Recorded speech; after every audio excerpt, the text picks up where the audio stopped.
I just finished reading Grayson #1 that came out not yesterday, but the day before, like last week. Finally got around to reading it.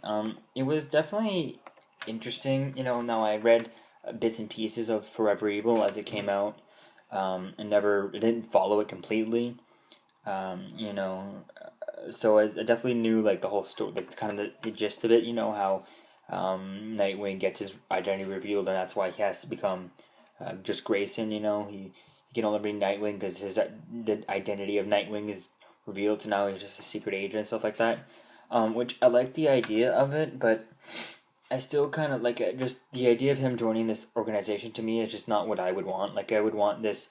I understand the whole Nightwing idea is that he's no longer with Batman and stuff like that, but I think for this mission and stuff like that is him to still be connected with his own superhero and be like doing his own stuff instead of being part of the CIA, and then it just becomes like a CIA book, and stuff like that, instead of a Nightwing without the costume book, you know what I mean? It'd be like still a Grayson book. No, I feel like he can still be part of, I don't know if he's part of the Justice League or anything like that, or, just still do missions for them, secretly, stuff like that. So I just feel like that instead of being part of whatever organization he's part of,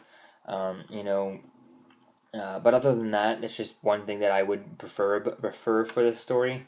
Also, actually, it would be kind of the best thing I think would prefer is if Batman was giving him the missions and stuff like that, or he was getting his missions from Batman. But I understand that wouldn't work for Nightwing because he's supposed to be, he's a solo act, and he's left Batman. Otherwise he'd still be Robin and stuff like that. But based just on its own, like this story #1, like it was pretty interesting. I mean, it was. I guess it was okay. It was just to take on a train, take a guy out and stuff like that. Is I don't know if I would want if it's gonna make me continue reading it or not, this story, because there was no big cliffhanger that was just like, oh, I need to continue reading and get the next issue.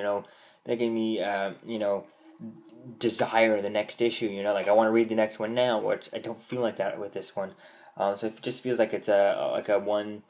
One story. Now maybe I just missed a few parts, stuff like that, or maybe I haven't been reading from the #1 or for a certain amount of time, so I don't have the same connection as anyone else would who had read all of Forever Evil, all of has been reading since #1, or has been reading for a while to really dive deep and know these characters and stuff like that, and so I feel like I'm missing that connection with the character, but that's just probably me from not having not read the previous Nightwing or all of Forever Evil and stuff like that. But other than that, it was okay. It was interesting. It was no longer, it's not a Grayson, like it's not. I just wanted it to be a Nightwing story, but exactly Nightwing, but just like the same story of kind of like Nightwing, but just Nightwing without his costume, and he has to be now more in the shadows because everyone knows that Dick Grayson is Nightwing. So now he has to not be seen and not be stuff like that. So I feel like that's the way I wanted this story to go. Maybe it'll turn into that, or maybe something like that. So I definitely might continue reading, but I don't feel like there's no need in the story for me to want to find out what's happened next. So yeah. So again, I guess I just give this story. I give it a 6 out of 10 because it was pretty good for what it is. The story itself. I just would want it to be something else. That's just me. Peace out.